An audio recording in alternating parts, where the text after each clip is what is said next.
नमस्कार विद्यार्थी मित्रांनो, मी नामदेव जाधव, मराठी बाय नामदेव सर या यूट्यूब चॅनलवरती आपल्या सर्वांचं स्वागत आहे. आज 17 मे आणि आज संयुक्त गट ब मुख्य परीक्षा 2025 चा पेपर आहे आणि तो आज 17 मे 2026 ला झालेला आहे. आणि हा पेपर कसा होता, काय नाही, प्रश्न कसे क्लिष्ट होते, थोडेसे क्लिष्ट होते आणि थोडेसे सोपे पण होते. म्हणजे ॲव्हरेज पेपर होता. आम्ही हे टेस्ट सिरीज मध्ये वारंवार सांगितलेलं आहे. आणि बऱ्यापैकी रिव्हिजन बॅच मध्ये ज्या काही गोष्टी सांगितल्या होत्या त्या पण सुद्धा तुम्हाला रिपीट होताना दिसेल. आता मी काही प्रश्न तुम्हाला दाखवेल, ते रिव्हिजन बॅच मध्ये कसे मी कव्हर करून घेतले होते किंवा तुम्हाला त्या गोष्टी सांगितल्या होत्या, तर ते तुम्हाला थोड्या वेळानंतर कळेलच. एक एक प्रश्न घेऊयात. मी मला जेवढं व्याकरण कळतं तेवढं उत्तर मी तुम्हाला देण्याचा प्रयत्न करेल.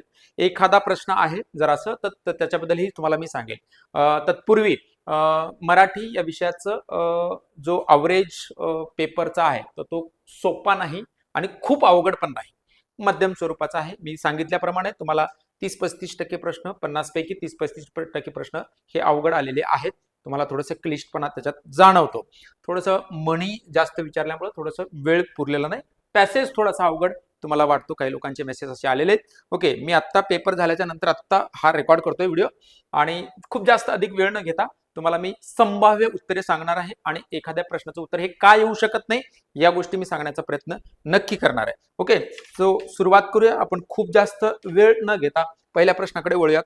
पहिला प्रश्न आहे, दर्शक सर्वनाम असलेले दर्शक सर्वनाम असलेले शब्दगटांचे अचूक पर्याय ओळखायचे.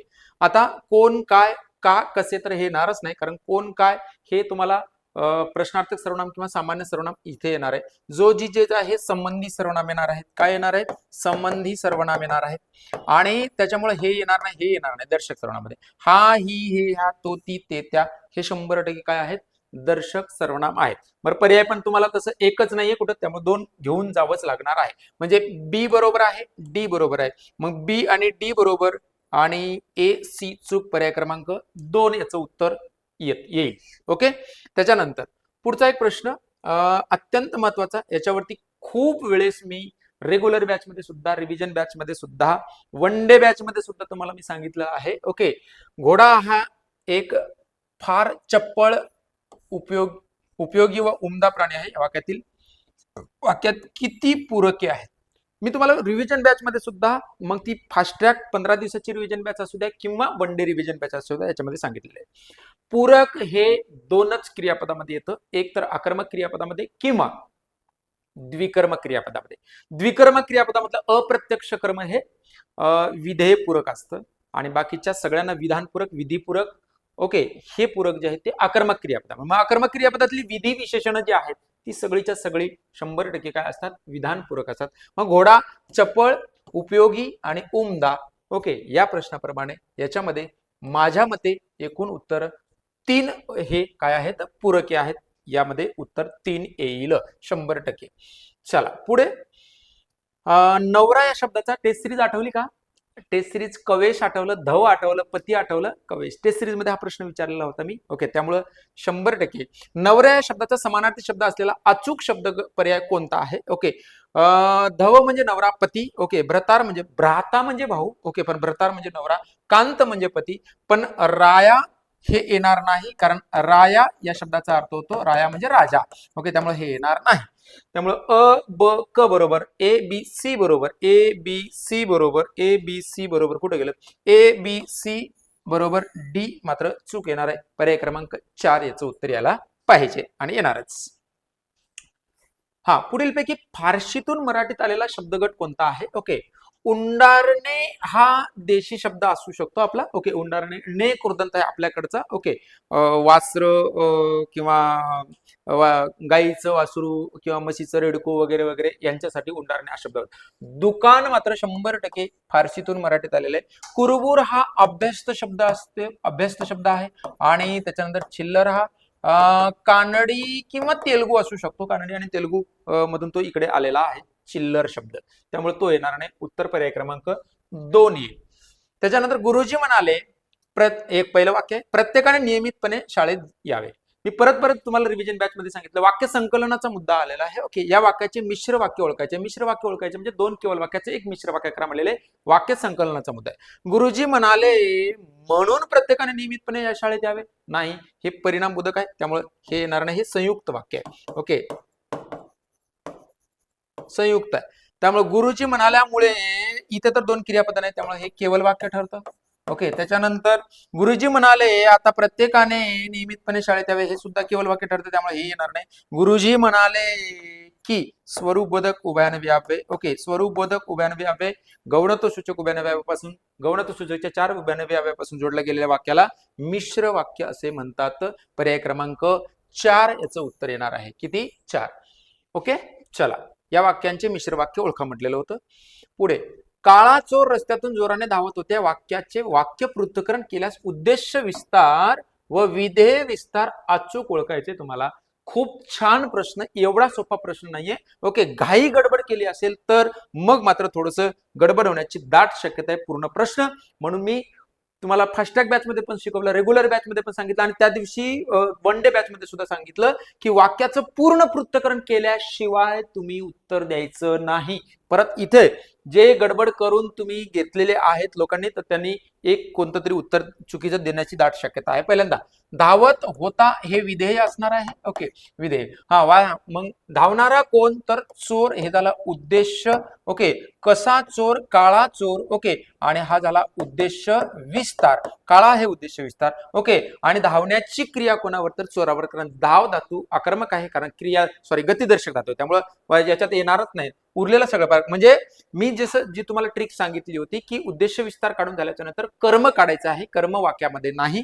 कर्म नाही म्हणजे 4 नंबरला कर्म आहे, 5 नंबरला कर्म विस्तार काढायचे, तो पण नाहीये. 6 नंबर मध्ये असू शकतं. ओके, वाक्यात कर्म नाहीच आहे. 6 नंबर मध्ये कर्त्याच्या नंतर येणारी विधी विशेषणे वाक्यात नाहीत, कारण रस्त्यातून, ओके, रस्त्यातून जोराने क्रिया विशेषणाचं काम करतात. ओके, आणि रस्त्यातून, ओके, क्रिया विशेषण पंचमी अपादान. ओके, आणि जोराने अपादान आणि जोराने क्रिया विशेषण आणि अपादान हे विधेय विस्तार काम करतात. म्हणून 2 याच्यामध्ये हे विधेय विस्तार आहे. ओके, त्यामुळं मग आता बघायचे आपल्याला या वाक्यामधलं उद्देश विस्तार. काळा तर आहे उद्देश विस्तार. ओके, इकडे विधेय विस्तार आहे का? रस्त्यातून 100% आहे.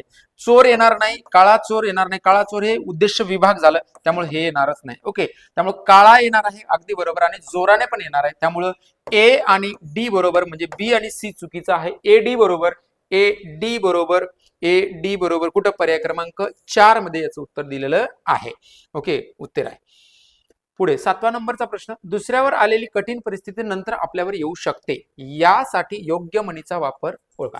आता पुढच्या स्टेज मागच्या शाणा हे येणार नाही माझ्या मते, कारण याचं उत्तर आहे पुढचे जात्यात मागचे सुपात. म्हणजे दुसऱ्यावर आलेली कठीण परिस्थिती नंतर आपल्यावर येऊ शकते, हे प्रत्यक्ष डोळ्याने दिसत असताना. ओके, म्हणजे जे जात्यात आहेत ते जात्यातल्यांना बघत असताना सुपातले असं म्हणत असतात की पुढच्यावर आलेली परिस्थिती, कठीण परिस्थिती आहे ना जात्यातल्या लोकांची, मग त्यांच्यावरची जी परिस्थिती आहे ती नंतर आपल्यावर सुद्धा येऊ शकते, कारण आता आपण सुपात आहोत, त्यामुळं आपल्यावर पण येऊ शकते. ओके, पुढच्या स्टेज मागचा शाणा असं होणार नाही. मग पुढच्या स्टेज मागचा शाणा हे कधी लागू पडेल? म्हणजे एखादी गोष्ट घडून गेल्यानंतर, त्याची अद्दल घडल्यानंतर, एखाद्याला अद्दल घडल्याच्या नंतर एखादा माणूस सुधरत असेल तर त्यावेळेस, अशा अर्थाच्या वेळेस ते मात्र मन लागू पडेल. पुढच्या स्टेज मागचा शाणा म्हणजे एखाद्याने पीवायक्यू नाही केले, ओके, आणि म्हणून तो नापास झाला, हे एखाद्याला कळून चुकल्यानंतर जो पीवायक्यू करतो तो पुढच्या स्टेज मागचा शाणा होतो. परंतु पुढच्या जात्यात मागचे सुपात हे माझ्या मते 2 नंबर उत्तर याचं येईल. पर्याय क्रमांक 2. कठीण परिस्थिती नंतर आपल्यावर येऊ शकते. परिस्थितीचा आणि पुढच्या स्टेज मागच्या शाणाचा काही संबंध येत नाही असं माझं मत आहे. पुढे बघा, ही उत्तरे मी संभाव्य देतोय. ओके, शेवटी आयोग आहे, जी आयोगाचं उत्तर आहे. ज्याला एखाद्या प्रश्नाला एखाद्या वेळेस चुकीचं उत्तर दिलं असेल तर त्याला आपण चॅलेंज करू शकतो, जेवढं आपल्याकडे ज्ञान आहे त्या ज्ञानावरती किंवा आपल्याकडे जे सोर्स आहेत त्याच्यावरती. त्यामुळं आता जी उत्तरं देतोय ती संभाव्य उत्तरे आहेत. ओके, व्यंग्यार्थ म्हणजे काय? व्यंग्यार्थ हा जो शब्दशक्तीने दिलेला अर्थ तो व्यंजना शक्तीने दिलेला अर्थ आहे. कोणत्या शक्तीने? व्यंजना शक्तीने. मग मी वन डे मध्ये सुद्धा शिकवलं आणि फास्टॅग मध्ये रेग्युलर मध्ये तर विषयच नाहीये तुम्हाला. ओके, मूळ अर्थ आहे तसाच राहून दुसरा अर्थ सूचित होतो. सांगितलं होतं का 5 वाजले, कळालं का? 5 वाजले, याच्यावरून वेगवेगळे अर्थ. मूळ अर्थ तर कायम राहतोच. ओके, व्यंग्यार्थ म्हणजे मूळ अर्थ आहे तसाच राहून दुसरा अर्थ सूचित होतो. सोपा प्रश्न शब्दशक्तीवरती टाकला, कारण या व्यंग्यावर आधारित अर्थ असलं काही होणार नाहीच आहे. कारण बाकीचे 3 पर्याय सहज तुमचे कळतात. त्यामुळे उत्तर पर्याय क्रमांक 1 याचं उत्तर आहे. पुढे दही खाऊ मही खाऊ होणे या वाक्यात या अर्थाचा पुढीलपैकी कोणता वाक्प्रचार आहे? आता हबेल हंडी होणे म्हणजे फजिती होणे, खूप फजिती होणे असा अर्थ होतो त्याचा. फजिती होणे असा अर्थ होतो, त्यामुळे हे येणार नाही. हा, दही खाऊ मही खाऊ, हे करू की ते करू, हे करू की ते करू, असं करू की तसं करू, हे करू की ते करू. बरोबर, अगोदर अभ्यास करू का लायब्ररीला जाऊ, लायब्ररीला जाऊ का जेवणाला जाऊ, असं हे करू की ते करू याचं उत्तर असणार आहे. ओके, शुद्धार्थ होणे याचा अर्थ आहे अतिशय अतिशय भूक लागणे. काय लागणे? भूक लागणे असा अर्थ होतो त्याचा. ओके, भूक लागणे. ओके, रेग्युलर बॅचच्या विद्यार्थ्यांना माहिती असेल, कारण क्षुधा म्हणजे बघ, क्षुध अधिक पिपासा असा शब्द आपण संधीमध्ये घेतलेला आहे, माहितीये तुम्हाला. क्षुधा म्हणजे भूक, पिपासा म्हणजे तहान. क्षुधार्थ होणे अतिशय भूक लागणे असा अर्थ होतो त्याचा, त्यामुळे ते येणार नाही. मुखरस पागळणे याचा अर्थ होतो ओके, खाण्याची तीव्र इच्छा निर्माण होणे असा अर्थ होतो त्याचा, मुखरस पागळणे.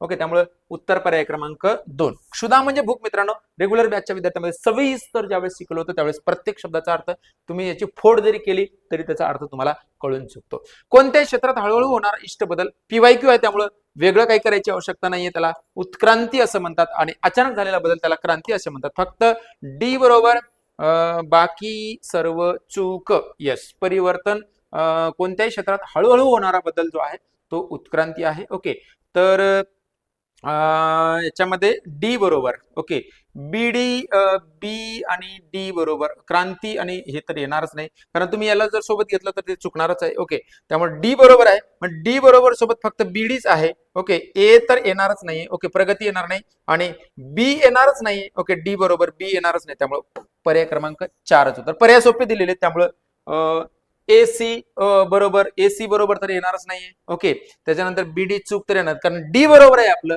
मग डी बरोबर कुठे कुठे? एका ठिकाणी, त्याच्यानंतर 2 ठिकाणी. मग याच्या सोबत जर बी घेतलं तर बी तर हे दोन्ही विरुद्धार्थी आहेत. ओके, तर म्हणजे विरुद्धार्थी घेतो आपण. ओके, अचानक झालेला बदल आणि हे बदल, त्यामुळे उत्तर पर्याय क्रमांक 4 उत्तर येण्याची दाट शक्यता नाही, येणारच. त्यामुळे पुढे थट्टा मस्करी धन दौलत हे पुढीलपैकी कोणत्या प्रकारतील शब्द आहेत? तर फास्टॅग आठवली. अंशाभ्यस्त शब्द. कोणत्या प्रकारचे अंशाभ्यस्त शब्द? तुम्हाला अंशाभ्यस्त आणि पूर्णाभ्यस्त शब्द 3 प्रकारे सांगितलेले होते मी. ओके, कोणकोणते सांगितलेले होते 3 प्रकारे? तर एक तर पूर्णाभ्यस्त शब्दामध्ये सुद्धा ABC असे 3 प्रकार करून दिले होते, आणि अंशाभ्यस्त शब्दामध्ये सुद्धा 3 प्रकार दिले होते. ओके, अंशाभ्यस्त शब्दामध्ये कसे शब्द दिले होते तुम्हाला? एक शब्द एखादा अक्षर बदलून येतं, शेजारी पेजारी असं सांगितलं होतं. ओके, त्याच्यानंतर दुसरा प्रकार जो सांगितला होता तो समानार्थी शब्द जोडून येतात. ओके, समानार्थी जसं की कपडा लत्ता. आणि तिसरा प्रकार जो आहे तो भिन्न भाषातील समानार्थी शब्द एकत्र जोडून येतात, जसं थट्टा मस्करी. ओके, थट्टा मस्करी. ओके, धन दौलत हे वाळंबेच्या पुस्तकामध्ये मराठी फारशी दिलेले, आणि भागवतांच्या पुस्तकामध्ये हे संस्कृत फारशी दिलेले, त्यामुळं हा 100% संस्कृत आणि फारशी शब्द आहेत. चला, पुढचा प्रश्न. पुढीलपैकी डॅडॅशचे गणना.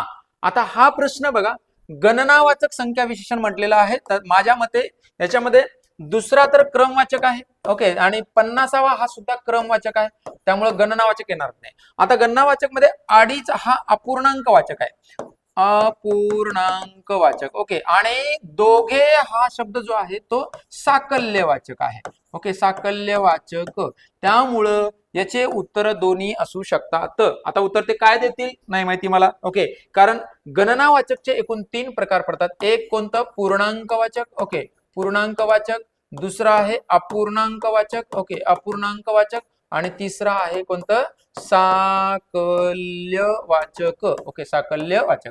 त्यामुळं 3ही येऊ शकत, 1 आणि 3 येऊ शकतं. ओके, परंतु जर समजा असं झालं की फक्त काही पुस्तकांमध्ये, आता वाळंबे सरांच्या पुस्तकामध्ये हे स्पष्टरित्या छापून आहेत 2.5, 1.5, 2 वगैरे, 1.5, 3.5 वगैरे वगैरे, तर पहिलं प्राधान्य मी याला देईल आणि नंतर याला देईल. ओके, पण दोन्ही उत्तर आहेत, हा प्रश्न रद्द होऊ शकतो. ओके, दोघे शाळातून हे दोघे, तिघे, दोघी, तिघी हे सुद्धा साकल्यवाचकच आहेत. त्यामुळे शाळातून सहज शिक्षण दिले पाहिजे हा मुद्दा आता वादाचा नाही. वाक्यातील उद्देश कोणते? उद्देश म्हणजे वाक्यातला करता मी तुम्हाला सांगितलं. ओके, आता या प्रश्नामध्ये तुम्ही जरी दोन वाक्याचं काढून जरी घेतलं तरीही उत्तर तेच येणार आहे आणि एका वाक्याचं घेतलं तरी उत्तर तसंच येणार आहे. कारण इकडे शाळातून सहज शिक्षण दिले पाहिजे, कोणाकडून तरी दिलं गेलं पाहिजे किंवा दिले पाहिजे असा अर्थ होतो त्याचा. ओके, परंतु तेवढं करायची आवश्यकता नाही. वादाचा नाही नसणारा कोण मुद्दा काय झाला? काय उद्देश. आणि शाळातून वेळ घालवायचा नव्हता तुम्हाला, इथे फक्त सी आहे, म्हणजे फक्त सी बरोबर, बाकी सर्व चूक येणार आहे. कारण फक्त आपल्याला उद्देश विचारलेले. पर्याय क्रमांक 3 उत्तर. देशी शब्दांचा शब्दगट असलेला पर्याय ओळखायचे, एक लक्ष द्यायचे. ओके, पेशवा आणि खर्च दोन पर्यायामधलं हे दोन पर्याय करतात, कारण पेशवा फारसी, खर्च अरबी. ओके, शेवटचा पेपर जर बघितला तुम्ही, शेवटचा पेपर, तर शेवटच्या पेपरमध्ये मी तुम्हाला असे प्रश्न टाकलेले आहेत. ओके, लक्षात घ्यायचे असाच प्रश्न आहे. ओके, तर याच्यामध्ये हा फारसी आहे आणि हा अरबी आहे, त्याच्यामुळे पर्याय दोन कटलेले. डोळे, पोट, झाड, लुगडे, हाड, लुगडे, धोंडा, बाजरी, वांगी, खुळा हे दोन्ही आहेत. त्यामुळं सी आणि डी बरोबर आहे. सी डी बरोबर पर्याय क्रमांक, सी डी बरोबर पर्याय क्रमांक 2 उत्तर बरोबर आहे याचं. ओके, त्यामुळे कारण त्या पेशवा आणि खर्चमुळे प्रश्न सर्व पर्याय चुकतो. सी डी बरोबर. दृढ या शब्दाचा विरुद्धार्थी शब्द वापरलेला अचूक शब्द वाक्य कोणता आहे? दृढ म्हणजे पक्का, पक्का निर्णय, दृढ निर्णय घेतला म्हणतो ना, पक्का निर्णय, घट्ट निर्णय या अर्थाने. ओके, आणि याचा पक्काचा विरुद्धार्थी, घट्टचा विरुद्धार्थी आहे तो म्हणजे कोणता? तर दुर्बळ. कोणता? दुर्बळ. कारण कृश म्हणजे, कृश या शब्दाचा अर्थ होतो, कृश म्हणजे हडकुळा, हडकुळा असा अर्थ होतो. ओके, रोडका हा सुद्धा सुकलेला किंवा हडकुळा असा होता, सुकलेला. ओके, आणि क्षीण म्हणजे कमी असा अर्थ होतो. त्यामुळं हे येणार नाही, हे येणार नाही, हे येणार नाही. ओके, फक्त ए बरोबर, बाकी सर्व चूक. ओके, पर्याय क्रमांक 1 दुबळा, दुबळा, दुर्बल. दृढ या शब्दाचा विरुद्ध. ओके, प्रवीण दुर्बल घटकांना मदत करतो. दृढ पक्का, घट्ट या अर्थाने वापरला जातो दृढ शब्द, त्याचा विरुद्धार्थी त्यांनी वापरा म्हटलेलं आहे. मला हे काम करते वाक्याचा प्रयोग का बघा, आता नीट लक्ष द्यायचे, प्रश्न कसा टाकलेला आहे. ओके, ज्या वेळेस कर्मणी प्रयोग विचारला जाईल त्यावेळेस उपप्रकार जर वाक्यामध्ये तुम्हाला दिसतील तर तसंच उत्तर तुम्हाला लिहायचंय. ओके, कारण याच्यामध्ये नीट लक्ष द्यायचे या वाक्याचे प्रयोग कोणते आहेत. आता याला परत प्रश्न बनवू शकतो आपण. आता हे समापन नाहीये, हे कर्मणी पण आहे, शक्य कर्मणी पण आहे. कारण करवते हे धातूमधला करव धातू आहे, करव धातू मधला कर धातू आहे. ओके, करणारा कोण? मी. कारण शक्य क्रियापद असलेल्या वाक्यामध्ये मूळ धातूचाच करणार, मी करण्याची क्रिया कामावरती. ओके, हे 100% शक्य कर्मणी प्रयोग आहे. ओके, आता कर्मणी प्रयोगामध्ये उपप्रकार दिला असताना पहिलं प्राधान्य उपप्रकाराला द्यायचं. कधी? जसं आपण विशेषणामध्ये बोलत असतो, जसं की पहिले संख्या विशेषण असेल आणि मग खाली गणनावाचक ऑप्शन असेल तर मग पहिले गणनावाचक मध्ये देतो. गणनावाचक जर असेल आणि पहिले मग त्याच्यामध्ये साकल्य असेल तर पहिल्यांदा मग आपण साकल्यवाचक देतो. तसंच उत्तर द्यायला पाहिजे, शक्य कर्मणी उत्तर द्यायला पाहिजे. कारण एक कर्मणी पण आहे, शक्य कर्मणी पण आहे आणि गौण कर्तृक कर्मणी पण आहे. कारण प्रधान कर्तृक कर्मणी फक्त एकच साधा कर्मणी, बाकीचे चारही प्रकार गौण कर्तृक कर्मणीमध्ये येतात. त्यामुळं उत्तर पर्याय क्रमांक किती? 1 यायला पाहिजे, एकच आहे. पुढीलपैकी तत्सम शब्द ओळखा. ओके, बरं 16व्या नंबरचं उत्तर 4 नंबर येणार नाही का? तर येऊ शकतं. 2 नंबर येणार नाही का? येऊ शकतं. परंतु सगळ्यांमध्ये पहिल्यांदा शक्य आहे तर शक्य कर्मणी उत्तर ए. गौण कर्तृक कर्मणी सुद्धा येऊ शकतं.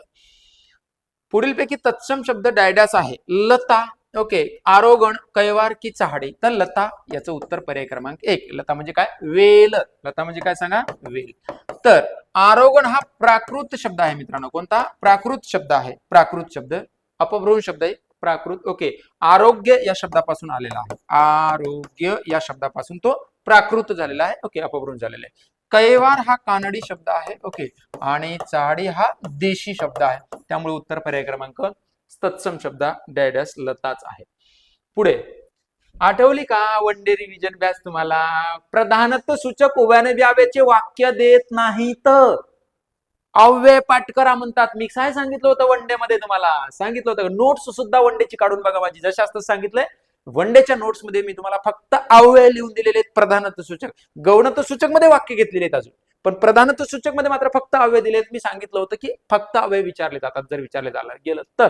त्यामुळे जसा तसा प्रश्न आलेला आहे. मी तुम्हाला वन डेचा व्हिडिओ पण शूट करून मी माझ्या चॅनलवरती टाकेल तुम्हाला. ओके, त्यासाठी चॅनल जॉईन करून ठेवायचे. मराठी बाय नामदेव सर हे चॅनल जॉईन करून ठेवा. तुम्हाला नक्की याचे वन डेचे कसे कसे मी बॅचेस घेतलेत, कसे कसे हे घेतलेले आहेत ते सगळं कळेल. समुच्चय बोधक आणि व शिवाय बरोबर आहे. विकल्प बोधक किंवा अथवा वा हे पण बरोबर आहे. न्यूनता बोधक पण परंतु किंतु हे पण बरोबर आहे. परिणाम बोधक म्हणून सबब याकरता हे सुद्धा बरोबर आहे. त्यामुळं 1 च ए 2 च बी, बी च 2, बी च 2, सी च 3, डी च 4, पर्याय क्रमांक 3 याचं उत्तर आहे. फक्त पर्यायामध्ये तुम्हाला गडबड केलेली व्यवस्थित बघावं लागतं. दुसऱ्यासाठी प्राणाची आहुती देणे यासाठी योग्य वाक्प्रचार कोणता? जीव कुर्बान करणे, पर्याय क्रमांक 1च उत्तर. जीव गहाण ठेवणे. ओके, काय म्हणतात त्याला, जीव गहाण ठेवणे अतिशय मोठी काय म्हणते त्याला, रिस्क घेणे असा अर्थ होतो. ओके, जीव टांगणीला लावणे. ओके, की चिंतेत किंवा विवंचनेत असणे असा अर्थ होतो. जीव तिळतिळ तुटणे. ओके, दुःख होणे, अतिशय दुःख होणे असा अर्थ होतो त्याचा. त्यामुळे उत्तर पर्याय क्रमांक 1 माझ्या मते यायला पाहिजे 100%. वेळेवर प्रकृतीची काळजी घेतली तर सारं काही ठीक होईल या वाक्याचा प्रकार सांगायचे. तर मला प्रश्नार्थी वाक्य संकेत आहे. मी काल रिव्हिजन बॅच मध्ये सांगितलेलं होतं. रिव्हिजन बॅच मध्ये परत नीट लक्षात द्यायचं. होईल संकेतार्थी वाक्य बी. ओके, सगळं रिव्हिजन करून घेतलेलं होतं. फक्त बी बरोबर, बाकी सर्व चूक. पुढे, सर्वांनी परमेश्वराची भक्ती करावी या वाक्यातील प्रयोग ओळखा. सर्वांनी परमेश्वराची भक्ती करावी. प्रयोग ओळखत असताना काय करावं? करावी हे क्रियापद. करणारे कोण? सर्व. काय झाला वाक्यात? कर्ता. विभक्ती आहे शुद्ध तृतीया. लक्षात घ्यायचं आहे. टेस्ट सिरीज आठवली का रे बाबांनो? टेस्ट सिरीज आठवली का? मी कर्मणी प्रयोगाचे 5 प्रकार तुम्हाला कशावरून लक्षात ठेवायला सांगितले होते? कर्त्याच्या विभक्ती स्थितीवरून लक्षात ठेवायला. आठवलं का? ज्यांनी रिव्हिजन बॅच केली, ज्यांनी वन डे बॅच केली, त्यांना सगळ्यांना प्रश्न सुटलेला आहे. ओके, कोणता प्रयोग आहे? समापन कर्मणी प्रयोग आहे, शक्य कर्मणी प्रयोग आहे, नवीन कर्मणी प्रयोग आहे, कोणता प्रयोग आहे? ज्या कर्मणी प्रयोगातील कर्ता शुद्ध तृतीया विभक्त असतो तो प्रधान कर्तृ कर्मणी किंवा यालाच साधा कर्मणी प्रयोग सुद्धा म्हणतात. समापन कर्मणी प्रयोगामध्ये कर्ता षष्ठी विभक्तीत असतो. नवीन कर्मणी प्रयोगामध्ये कर्त्याला कडून प्रत्यय लागलेला असतं. आणि शक्य कर्मणीमध्ये क्रियापद कर्ता चतुर्थी किंवा सविकरणी तृतीयामध्ये असतं. मग इथे सर्वांनी सर्व अधिक नी शुद्ध तृतीय 100% प्रधान कर्तृ कर्मणी प्रयोग. पुढील पैकी कोणता शब्द तद्भव नाही म्हटलेला आहे? नीट लक्ष द्यायचे. तद्भव नाही, इथे जर गडबड झाली असेल तर मग होतं. ऊन हा उष्ण पासून आलाय, हा तद्भव आहे. नसलेला ओळखायचे आपल्याला. उष्ण पासून आलेला आहे त्यामुळे हा येणार नाही. पाऊस हा पर्जन्य पासून आलेला आहे. कशापासून? पर्जन्य, त्यामुळे हे तद्भव आहे, त्यामुळे हे येणार नाही. तद्भव नसलेला ओळखायचे. तहान हा तृष्णापासून आलेला आहे. तृष्णा म्हणजे तहान, त्यामुळे हे येणार नाही. झाड मात्र देशी आहे, त्यामुळे उत्तर पर्याय क्रमांक 4 येणार आहे. 4 नंबर. उंटावरचा शहाणा या वाक्प्रचाराचा अर्थ खालीलपैकी कोणता? ओके, मूर्खपणाचा सल्ला देणारा. हे पाठ आहे, PYQ आलेला आहे, खूप वेळेस आलेला आहे. ओके, लेखन दृष्ट्या शुद्ध शब्द ओळखा. ओके, लेखन दृष्ट्या शुद्ध शब्द ओळखायचे तुम्हाला. लेखन दृष्ट्या शुद्ध शब्द ओळखायचे. ओके, तर त्याच्यामध्ये ही री री हा शुद्ध शब्द असणार आहे. कारण ही री री या शब्दाचा अर्थ होतो जिद्द. जिद्दीने, हिरिरीने, जिद्दीने. कशाने? जिद्दीने पेटले. जिद्दीने पेटलं म्हणता ना, जिद्दीने. आता काही लोकांना असं वाटेल हिरिरी मध्ये हिरी हसदिक री असा शब्द आहे. ओके, याचं जर याच्यामध्ये परत जर हे झालं, एखादा स्वर वगैरे आला तर जसं बहीणचं बहिणी असा नियम लागू पडणार नाही. म्हणून 2 नंबर लिहायचं नाही. हिरिरी मूळ शब्द आहे आणि हिरिरी शुद्ध शब्द असाच आहे. पर्याय क्रमांक 1 याचं उत्तर येणार आहे. पुढचा शब्द वाक्प्रचार व त्याचा अर्थ यांच्यात जोड्या लावा. ओके, सांगितलं होतं का शब्दसंग्रहाच्या बॅच मध्ये? ज ज ज ज जीव जीव जीव जीव जीव, नाक नाक नाक नाक नाक नाक. ओके, पोट पोट पोट पोट सांगितलं होतं. असे सारखे सारखे वाटणारे शब्द आठवा शब्दसंग्रहाच्या विद्यार्थ्यांना. शब्दसंग्रहामध्ये मी सांगितलेले काय लक्षात ठेवायचं आलं का? ओके, तुम्ही कुठे पण बघा तेच होणे. ओके, जीव मेटाकुटीशन आहे, ज्यांनी सोडवलंय हा पेपर त्यांनी बरोबर सोडवलेला आहे. वैतागून जाणे, जीव भांड्यात पडणे, काळजी दूर होणे, अगदी बरोबर आहे. जीवापाड जपणे, अतिशय मायेने वाढवणे, सांभाळणे, जीवाला घोर लागणे, खूप काळजी वाटणे. अच 4 बच 2 कच 1, अच 4 बच 2 कच 1. ओके, पर्याय क्रमांक 2 मध्ये उत्तर आहे. किती आणि ड च 3. यस. चलो पुढे. लंकेची पार्वती, पीवाय खूप वेळेस आलेले. अंगावर दागिने नसलेली स्त्री, इथे असलेली नसलेली, हा अंगावर दागिने असलेली स्त्री, न वाचलं नाही की मग गडबड होते, त्यामुळे एकाखाली एक व्यवस्थित त्यांनी दिलेला आहे तुम्हाला गंडवण्यासाठी. खालीलपैकी कोणत्या नामाचे अनेक वचन होताना मूळ रूपात फरक होत नाही? बायको, ती एक बायको, त्या अनेक बायका असं होईल, त्यामुळे हे होतं, त्यामुळे हे येणार नाही. होत नाही म्हटलेले. ती एक शाळा तर त्या अनेक शाळा, याच्यात होत नाही. पर्याय क्रमांक 2 उत्तर बरोबर आहे. ती एक स्त्री तर त्या अनेक स्त्रिया असं होईल याचं, आणि ती एक आई तर त्या अनेक आया असं होईल, त्यामुळं पर्याय क्रमांक 2 उत्तर. ओके, पुढीलपैकी संस्कृत धातुसाधित कोणते? ओके, गुरु तर येणार नाही, गुरु हे नाम आहे. ओके, अश्व येणार नाही. ओके, अश्व म्हणजे घोडा. सावळा हे विशेषण आहे, त्यामुळे मुमुक्षा हा मुच धातूपासून आलेला आहे संस्कृत मधल्या, आणि मुमुक्षा म्हणजे काय म्हणतात त्याला, मोक्ष प्राप्तीची इच्छा असणारा, मोक्ष प्राप्तीची इच्छा असणारा असा अर्थ आहे, आणि मुच या धातूपासून आलेले संस्कृत मधले 100% मुमुक्ष हा शब्द आहे. ओके, मुमुक्षित इच्छिलेला या अर्थाने. ओके, गावातील सर्व जाती मातीच्या लोकांनी एकत्र काय होणे? आपल्या नोट्समध्ये गावातील सर्व जमातीच्या महिलांनी एकत्र काय होणे असं आपल्या नोट्समध्ये दिलेलं आहे, आणि इथे फक्त जाती मातीच्या लोकांनी दिलेले, बाकी काहीच फरक नाही. या वाक्यातील प्रश्नार्थक वाक्याचा प्रकार ओळखायचे. प्रश्नार्थी वाक्य कसे कसे असतात? रिव्हिजन बॅच आठवली का? होकारार्थी असतं, नकारार्थी असतं. कशावरून सांगितलं? लक्षात द्यायचे. होकारार्थी आहे, हा आता लक्ष द्यायचे. विधानार्थी आहे, नकारार्थी, ध्यान द्यायचे. प्रश्नार्थी वाक्य कधीच विधानार्थी नसतं. प्रश्नार्थी वाक्य कधीच उद्गारार्थी वाक्य नसतं. प्रश्नार्थी वाक्य होकारार्थी किंवा स्वार्थी किंवा होकारार्थी किंवा नकारार्थी असतं. मग आता येऊ नये असा अर्थ आहे, त्यामुळे 100% हे काय आहे? नकारार्थी आहे.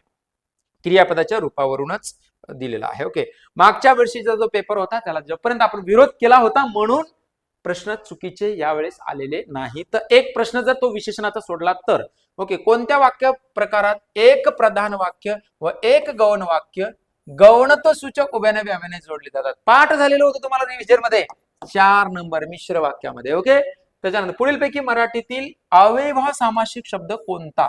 ओके, मराठीतील अव्ययभाव सामासिक शब्द. आता हा थोडासा क्लिष्ट प्रश्न आहे, ध्यान द्यायचे, कारण मराठीतला अव्ययभाव समास, संस्कृत, फारसी आणि मराठीमध्ये मराठी सामासिक अव्ययभाव समास कसा असतो तर ते गावोगाव, गल्लो गल्ली असा शब्द असतो. परंतु आपल्याला प्रश्न पुढे न्यायचा आहे, त्यामुळं 3 सारखे आहेत आणि एक वेगळा आहे याच्यामध्ये. प्रति दिवशी हा शब्द संस्कृत उपसर्गटित आहे. ओके, प्रतिदिन हा सुद्धा संस्कृत, आणि आमरण हे सुद्धा संस्कृत उपसर्गटित आहे. त्यामुळं आपण याला घेऊन जाऊ, कारण फारसी हाच मराठी मधलाच आहे असं संबोधून त्यांनी उत्तर 2 नंबर देतील. दररोज हा खरं तर यावणी फारसी मधले आहेत, परंतु मराठीत रुळलेले आहेत, त्यामुळे मराठी समाजाला काही अडचण येणार नाही. समजलं का? यस. आपल्याला मदत करणाऱ्याला त्रास देणे या आशयासाठी योग्य म्हणीची निवड करा. ओके, नागिन पोचली पोचणाऱ्यालाच डसली. नाकाला मिरच्या जमणे, अतिशय राग येणे असा अर्थ होतो त्याचं. नाकात व्यसन घालणे, याला एखाद्याला आवर घालणे किंवा एखाद्याला काबूत ठेवणे असा अर्थ होतो त्याचा, त्यामुळे हे येणार नाही. ओके, नळी फुंकली सोनारे इकडून तिकडे गेलेले. उपदेश वाया जाणे असा अर्थ होतो. एखाद्याला आपण पुढे काहीतरी सांगितलं, काहीतरी उपदेश दिला की इकडून नळी फुंकले सोनारे इकडून तिकडे गेले, आपण इकडून सांगितलं इकडून सोडून दिलं, इकडून ऐकलं या कानातून ऐकलं त्या कानातून सोडून दिलं असा अर्थ होतो. घर घर, हळूहळू, शेजारी पाजारी, दगड बिगड हे कोणत्या प्रकारचे शब्द आहेत? घर घर, ओके, घर घर पूर्णाभ्यास शब्द आहे. हळूहळू अनुकरणवाचक. ओके, त्याच्यानंतर हळूहळू क्रियाविशेषण मध्ये तुम्हाला हे अनुकरणवाचक मध्ये पण कळतील. ओके, शेजारी पाजारी अभ्यास शब्द, दगड बिगड अंशाभ्यास शब्द, दगड बिगड अंशाभ्यास शब्द, म्हणजे सगळे शब्द हे काय आहेत सांगा? अभ्यस्त शब्द आहेत. पर्याय क्रमांक 4 उत्तर येईल. ओके मित्रांनो, पुढे खालीलपैकी अनिश्चित संख्या विशेषण 5 पांडव पूर्णांकवाचक, सॉरी हा पूर्णांकवाचक म्हणजे गणनावाचक. 5वा पांडव क्रमवाचक, 5 पांडव पृथकत्ववाचक, 5 पांडव सांगितलं होतं साकल्यवाचक, आणि 5वा पांडव क्रमवाचक, 5पट पांडव आवृत्तीवाचक, आणि काही पांडव अनिश्चित संख्या विषय इत्यादी. थोडी आणि काही आठवलं का? काही.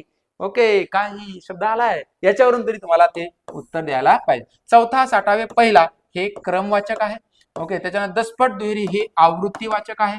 आवृत्तीवाचक आहे. 1 1 10 हे पृथकत्ववाचक आहे. पृथकत्ववाचक. ओके, त्यामुळं उत्तर पर्याय क्रमांक 3. विशेषणांना प्रत्यय लागून होणाऱ्या भाववाचक नामे व त्यांचे लिंग अचूक असलेला पर्याय ओळखायचे. आता याच्यामध्ये थोडासा हा प्रश्न बघा, रिव्हिजन बॅच आठवली का तुम्हाला? रिव्हिजन बॅचच्या नोट्स मध्ये मी तुम्हाला लिहायला लावलेला आहे. ओके, ते प्रत्यय दिलेले याच्यावरती लिंगा ओळखा असा प्रश्न येईल असं सांगितलं होतं. मी सगळे व्हिडिओ टाकणार आहे आता, तुम्हाला चॅनलवर पण टाकणार आहे, माझ्या टेलिग्राम चॅनलवर पण टाकणार आहे. Okay, Marathi by Namdev sir channel join करून ठेवा तुम्ही. तुम्हाला मी रिव्हिजन बॅच मध्ये जे सांगितलं ते प्रश्न आलेला आहे. ओके, आता असा प्रश्न येऊ शकतो या प्रत्ययावरती भाववाचक नामाचे आई की गिरी तात्व पणपणा याच्यावरती प्रश्न येऊ शकतो असं सांगितलं होतं, तो प्रश्न आलेला आहे, लक्षात ठेवायचे. आता याच्यामध्ये थोडस एक शब्द जर घेतला कोणता गोडपणा, तर त्याला जर सोडलं तर बाकी तुम्हाला, याला जर सोडलं तर बाकी सगळीकडे उत्तर येतं, आणि पर्याय पण तसे आहेत, लक्षात द्यायचे. मधुरपण, पण हे नपुंसकलिंगी सांगितलं होतं. गोरेपण, शानपण नपुंसकलिंगी, अगदी बरोबर आहे, फक्त पणा पुलिंगी आहे. परंतु याला जर चुकीचं केलं तर उत्तर निघणारच नाही, त्याचं कारण सांगतो मी. ओके, चतुरत्व, मधुरत्व, श्रेष्ठत्व, कवित्व हे नपुंसकलिंगी, हे पण बरोबर आहे. त्यामुळे चातुर्य, प्रावीण्य, माधुर्य, लालित्य हे स्त्रीलिंगी दिले, हे चुकीचं आहे. हे चुकीचं आहे. हे नपुंसक यायला पाहिजे. काय यायला पाहिजे? नपुंसक यायला पाहिजे. ओके, म्हणजे हे बरोबर आहे, हे बरोबर आहे, सी चुकलेला आहे. त्याच्यामुळे चतुराई, चपळाई, धुलाई, ती चतुराई ती चपळाई हे पण बरोबर आहे. त्यामुळे ए बी डी बरोबर, ए बी डी बरोबर. आता जर समजा ए चुकीचं केलं आपण, पणा पुलिंगी आहे म्हणून ए जर चुकीचा केला तर बी आणि डी असा ऑप्शन तुम्हाला दिसणार नाही. ऑप्शन कुठंच नाही असा. ओके, जिथे जिथे ए आहे आणि सर्व पर्याय घेऊन जाऊ शकत नाही कारण सी चुकीचा आहे. त्याच्यामुळं आपल्याला उत्तर द्यावं लागणार आहे ए बी डी बरोबर, पर्याय क्रमांक 3 शी फक्त चूक. इथे पणच्या जागी पणा, पणाच्या जागी पण समजून घेऊ, पण पणा एकत्रच आहे तर ते लिहून टाकलेलं आहे. त्यामुळे पर्याय जर तसा असता तर मग आपण ऑब्जेक्शन घेऊ शकलो असतो, परंतु असं काही आवश्यकता नाही. तेल गेले, तूप गेले, हाती दुपाटणे आले, गाढव गेले आणि ब्रह्मचर्य ही गेले. दोन्ही गेले, हे गेले, ते गेले. गळ्यात पडले झुंड, हसून केले गोड. या म्हणीचा अर्थ आहे इच्छा नसताना एखादी जबाबदारी स्वीकारावी लागणे, त्यामुळे हे येणार नाही. खोट्या कपाळी कुऱ्हाडीचा घाव, वाईट कर्म, कुकर्म करणाऱ्याला फळ देखील वाईटच मिळतं असा अर्थ होतो त्याचा. केले तुका झाले माका, करायला गेलं एक, झालं दुसरंच, झालं एक, असं या अर्थाने. त्यामुळे उत्तर पर्याय क्रमांक 1 आहे. काल फार पाऊस पडला या वाक्याचा अर्थानुसार प्रकार ओळखायचे. काल फार पाऊस पडला सांगितलं होतं रिव्हिजन बॅच मध्ये. काल, ओके, विधानार्थी होकारार्थी. ओके, पाऊस पडला, विधानार्थी होकारार्थी. ए फक्त बरोबर, बाकी सर्व चूक. ओके, कारण विद्यार्थी येणार नाही. ओके, पडावा, पडावी नाहीये, संकेतार्थीमध्ये जर तर नाहीये, उद्गारार्थीमध्ये वाक्यात शेवटी उद्गार चिन्ह नाही, त्यामुळे सगळे प्रश्न पर्याय कटतात. धातूंना प्रत्यय जोडून सांगितलं होतं का शब्दसिद्धीमध्ये साधित शब्दाचे 4 प्रकार, त्याच्यामध्ये प्रत्यय घटितचे 2 प्रकार. धातू साधित, कोणीतरी मला रिव्हिजन बॅच मध्ये विचारलं होतं त्याच्यावरती प्रश्न कसा येऊ शकतो, तर धातू साधित आणि शब्द साधित, शब्द साधितावरती प्रश्न कोणीतरी येऊ शकतो, त्याचं उत्तर मी दिलेलं आहे आणि तो आता मी व्हिडिओ शोधून काढतोय आणि तुम्हाला त्याचे रेकॉर्डिंग सुद्धा पाठवतो चॅनलवरती, शिकवलेली रेकॉर्डिंग, मोबाईलवरती व्हिडिओ ऑलरेडी बॅच मध्ये असलेलं. धातूंना कृत प्रत्यय जोडून जेव्हा शब्द तयार होतात तेव्हा त्यांना काय म्हणतात सांगा? कृदंते, किंवा यालाच धातू साधिते असं म्हणतात. नामसाधित प्रत्यय असं म्हणणार नाही. रचनेनुसार वाक्याचे प्रकार किती पडतात? रचनेनुसार वाक्याचे 3 ओळखा असं म्हटलेलं आहे. ओके, तानाजी लढता लढता मेला, केवळ वाक्य. वाळंबीच्या पुस्तकातलं जसं असं वाक्य आलेलं आहे. जे जे चकाकते ते ते सोने नसते. मिश्र वाक्य, जो जी जे ज्या जोडून तयार झालेला संबंधी सर्वनामापासून जोडलेलं वाक्य मिश्र वाक्य असतं. आकाशात जेव्हा ढग जमतात तेव्हा मोर नाचू लागतो, जेव्हा तेव्हा जोडीने येणाऱ्या क्रिया विशेषणापासून बनलेलं वाक्य हे मिश्र वाक्य असतं, संयुक्त वाक्य नाही. हे मिश्र वाक्य आहे. काय आहे? मिश्र वाक्य. त्यामुळे सी चुकलेलं आहे. आम्ही जातो अमुच्या गावा, नोट्स मध्ये जसं असतं शी वाक्य आहेत, केवळ वाक्य 100%. आम्ही जातो अमुच्या गावा, तानाजी लढता लढता मेला, जी चकाकते देणे. आपल्या वाक्याच्या रचनामूलक प्रकारे पहिल्या 3 पेजवरती तुम्हाला सगळं दिसेल. ओके, त्यामुळं ए बी डी बरोबर. ए बी डी कुठं? ए बी डी बरोबर. ए बी डी काय विचारलंय? रचनेनुसार वाक्याचे प्रकार ओळखायचे. ए बी डी बरोबर. रचना वाक्याचे प्रकार ओळखा, केवळ वाक्य. ए बी आणि डी बरोबर. पर्याय क्रमांक येस 2 उत्तर बरोबर आहे. चला पुढे. भाषा व परभाषी शब्द यांच्या जोड्या जुळवायच्या. अरबी शब्द अर्ज, आठवलं का शब्द अर्ज अरबी आहे. गुजरात घी दादर शेठ दलाल रिकाम टिकडा. रिव्हिजन बॅच आठवा. घी दादर शेठ दलाल रिकाम टिकडा डब्बा. दादर दलाल डब्बा सांगितलं. 5-6 शब्द पाठ. घी दादर शेठ दलाल रिकाम टिकडा डब्बा पाठ करायला सांगितलं होतं. त्यामुळं गुजराती इथं आलं. कानडी शब्द कोणता आहे तर कानडी अक्का अण्णा अक्का ताई. ओके. फारसी शब्द पोशाख सामना अत्तर. म्हणजे अच 3 बच 1 कच 4. अच 3 बच 1 कच 4 डच 2. पर्याय क्रमांक 1 मध्ये उत्तर आहे. 50,000 रुपये. हा 1 नंबर खतरनाक प्रश्न. या प्रश्नपत्रिकेला सर्वात स्टँडर्ड प्रश्न मला असं वाटतंय. पण उत्तर तसं दिलं तर मला जसं कळालंय तसं दिलं तर त्याचं कारण सांगतो. 50,000 रुपये महिन्याचा खर्च जायला नको. या वाक्यातील अधोरेखित क्रियापदाचा प्रकार सांगायचे. जायला नको हे संयुक्त क्रियापद आहे. संयुक्त क्रियापदामध्ये नको हे सहाय्यकारी क्रियापद आहे. आणि बऱ्याच अंशी रिव्हिजन बॅच मध्ये सुद्धा मी सांगितलं होतं संयुक्त क्रियापदामध्ये तुम्हाला सहाय्यकारी क्रियापदाचं धातू नसतं. मूळ शब्द हाच क्रियापद असतं. कधी कधी संयुक्त क्रियापदामधलं सहाय्यकारी क्रियापद आहे अनियमित किंवा गौण क्रियापद ठरत असतं. आणि अनियमित किंवा गौण क्रियापदाला कोणत्याच काळाचे व अर्थाचे प्रत्यय लागत नाहीत. ध्यान द्यायचे. दुसरी गोष्ट त्याच्यात कोणत्या धातू कळत नाही. आता प्रयोजक आणि शक्य हे 2 क्रियापद होण्यासाठी क्रियापद साधित पाहिजे. बरं साधित आहे का नाही. जायला नको हे सिद्ध क्रियापद आहे. ओके. त्यामुळं इथे विधानपूरक हा तर प्रयोग क्रियापदाचा प्रकार नाहीच आहे. अपूर्ण विधानपूरक हे शब्द आहे मुद्दा आहे. ओके. क्रियापदाचा प्रकार नाहीये. त्यामुळं प्रयोजक आणि शक्य हे साधित क्रियापदाचे प्रकार असतात. त्यामुळे तेही येणार नाही. त्यामुळे उत्तर 100% पर्याय क्रमांक 2 द्यायलाच पाहिजे. ओके. पुढीलपैकी शब्द साधित विशेषण ओळखा. शब्द साधित आहे घरकुल. शब्द साधित विशेषण ओळखा. म्हणजे घरकुल हे नाम आहे. ओके. मोकळीक हे सुद्धा नाम आहे. ओके. सावधगिरी हे सुद्धा नाम आहे. आणि हवेशीर जागा हे मात्र हवा या शब्दाला शीर हा प्रत्यय लागून हवेशीर शब्द साधित विशेषण बनलेले. पर्याय क्रमांक 2 याचं उत्तर येईल. ओके. पुढील विधाने वाचून योग्य पर्याय न. होकारार्थी वाक्यांना करणरूपी वाक्य म्हणतात. अगदी बरोबर आहे. नकारार्थी वाक्यांना अकरणरूपी वाक्य म्हणतात. सोपा प्रश्न आहे. वाक्यातील क्रियापदाच्या अर्थातून काळाचा बोध होत असताल विद्यार्थी वाक्य हे चुकीले. त्याला स्वार्थी वाक्य म्हणतात. काय म्हणतात. स्वार्थी वाक्य. त्यामुळे सी चुके. ए बी बरोबर. ए बी बरोबर. पर्याय क्रमांक 3 उत्तर बरोबर आहे. वाक्याचे अर्थानुसार व त्याचे उदाहरण यांच्या जोड. ओय कळालं का. इतकं सोपं गेले. ओके. मुलांनो सर्वजण रांगेत उभे राहा. आज्ञार्थी स्वार्थी.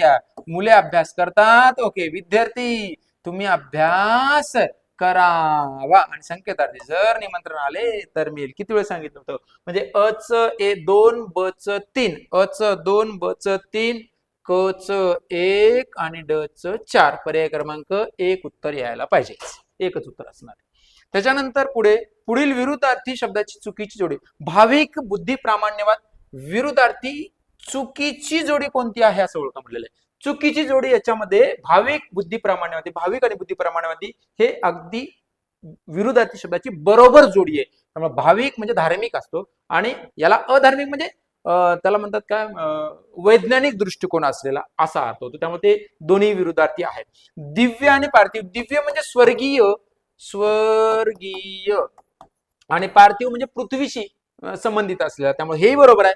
खेद म्हणजे दुःख आणि मोद म्हणजे आनंद. त्यामुळे तेही बरोबर आहे. भ्रष्टाचार आणि खाबुगिरी. खाबुगिरी आलं होतं आपल्याला रेग्युलर बॅच मध्ये. लक्षात द्यायचे. खाबुगिरी रिव्हिजन बॅच मध्ये सुद्धा आलेले. खाबुगिरी भाववाचक नामामध्ये मी तुम्हाला दिलेलं आहे. तर खाबुगिरी म्हणजे उदाहरण पण दिलेलं होतं मी तुम्हाला की सरकारी जाग्यावरती काही हप्ते वगैरे घेऊन जेव्हा एखादा सरकारी माणूस पैसे हप्ते वसुली करून जागा विकत देत असतो, बाजार वगैरे भरत असतो. खाबुगिरी सांगितलं. भ्रष्टाचार एक प्रकारचा छोटासा भ्रष्टाचार. हे समानार्थी आहेत. त्यामुळे चुकीची जोडी हीच असणार आहे. ओके. आता मित्रांनो पॅसेज मध्ये थोडस प्रश्न म्हणजे उत्तर चुकू शकतात. त्यामुळं लक्षात ठेवा. मला जेवढं कळालं पॅसेज वाचून तेवढं मी उत्तर देण्याचा प्रयत्न करतो. पण कन्फर्म हेच काही प्रश्नांची उत्तर पॅसेजचे बदलू शकतात. त्यामुळे पर्याय क्रमांक 46 उत्तर मी तुम्हाला देईल. काय सांगा. तर त्याच्यामध्ये 3 नंबर उत्तर देईल मी. बरोबर. कारण मनुष्यात सुख प्राप्त होईल. अगदी बरोबर आहे. उत्तरामध्ये तसं सांगितलं यंत्राचा वापर केल्यामुळे मनुष्याला काबाड कष्ट करावे लागणार नाहीत. अगदी बरोबर. म्हणजे त्याच्यामुळे सोपं होईल. खूप काबाड कष्ट या शब्दाचा अर्थ फक्त मानवानेच केलेले काम असा अर्थ इथे पॅसेज मधून थोडस मला कळतो. मनुष्य अतिशय श्रीमंत होईल असं कधीच उत्तरामध्ये सांगितलेलं नाही, त्यामुळे सी चुकीचं ठरतं. आणि मालक नोकर भेद राहणार नाही हे पण बरोबर आहे, कारण यंत्र हे सर्वांना समान उत्पादन देतं असाही याचा उल्लेख आहे. त्यामुळं माझ्या मते 3 नंबर उत्तर यायला पाहिजे, बाकी बदलू शकतं. ओके, हो आपण उत्तर की आल्यावर आन्सर की आल्यावर वरील उत्तरातून कोणती विचारधारा स्पष्ट होते. आता याच्यामध्ये मानवतावादीचा काही संबंधच नाहीये. मानवतावादी म्हणजे केवळ कृत्रिम गोष्टी, ओके, केवळ मानवाबद्दलच बोललेलं आहे असं याच्यातून येणारच नाही. त्यामुळं ए येणार नाही. आता ए येणार नाही म्हणजे एक चुकलेलं आहे. ए येणार नाही म्हणजे इथं पण 2 पण चुकलेलं आहे. बरं, ए दोन्ही चुकले, याच्यामध्ये सर्व मध्ये ए पण आला, हे पण चुकलंय. म्हणजे बी सी डी उत्तर बरोबर आहे. ओके, हा यंत्रवादी विचारधारा आहे, साम्यवादी विचारधारा आहे, ओके, यंत्रामुळं. आणि त्याच्यानंतर समानतावादी, ओके, सगळ्यांना समानतावादी ही सुद्धा विचारधारा याच्यामध्ये आहे. त्यामुळं उत्तर सी म्हणजे 3 नंबर येऊ शकतं याचा. यंत्रबळामुळे मनुष्याचे नेमके काय होईल असं वाटते.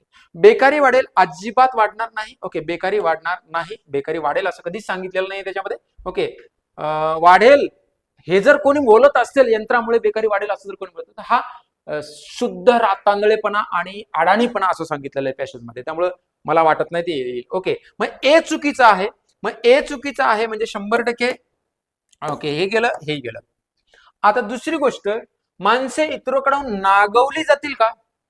माणसं इतरांकडून नागवली जाणारच नाही, त्यामुळे सी पण येणार नाही. ओके, यंत्रामुळे इतरांकडून नागवली जात नाही, यंत्राशिवाय नागवली जातात यामुळे. बीडी बरोबर पर्याय क्रमांक 2 याचं उत्तर येऊ शकतं. पर्याय क्रमांक 2 सर्व पर्याय येणार नाही. ओके, माझ्या मते. ओके, मनुष्याचे काबाड कष्ट कमी होतील आणि यंत्रामुळे माणसाला रिकामा वेळ मिळेल, कारण यंत्र लवकर काम करेल असं याच्यात सांगितलेलं आहे. त्याच्यानंतर ओके, मी अगोदर सांगितलं होतं, चला ठीक आहे, तरी पण सांगतो मी. वरील उत्तरातून वाचून कोणता अचूक निष्कर्ष निघेल. ओके, यंत्राला माणसाने दोष देऊ नयेत. ओके, अगदी बरोबर आहे. त्याच्यानंतर म्हणजे ए बरोबर आहे. त्याच्यानंतर मनुष्याला सुख व हवे तर यंत्र हवेच आहे, अगदी बरोबर, हे पण आहे. मनुष्य यंत्राचा गुलाम होईल, अजिबात कधीच होणार नाही. ओके, यंत्रामुळे उत्पन्न वाढेल, अगदी बरोबर आहे. म्हणजे ए बी डी बरोबर, A B D. Okay, C चूक, पर्याय क्रमांक 4 उत्तर बरोबर येईल. यंत्रामुळे मनुष्यामध्ये व समाजामध्ये कोणता बदल लेखकास अपेक्षित आहे? अचूक पर्याय. लेखकास अपेक्षित असलेलं प्रत्येक मनुष्य चंगळवाद विषयच नाही याच्यामध्ये, पॅसेज मध्ये चंगळवादचा संबंधच नाहीये. त्यामुळे ए 100% चुकीचंच वाटतं मला तरी. ओके, मग ए जिथे जिथे आहे तिथे चुकलेला आहे, म्हणजे हा पर्याय कटलाय. त्याच्यानंतर हा कटला म्हणजे सर्व पर्याय बरोबर हे पण कटलेलं आहे, आणि याच्यासोबत हे पण कटलेलं आहे.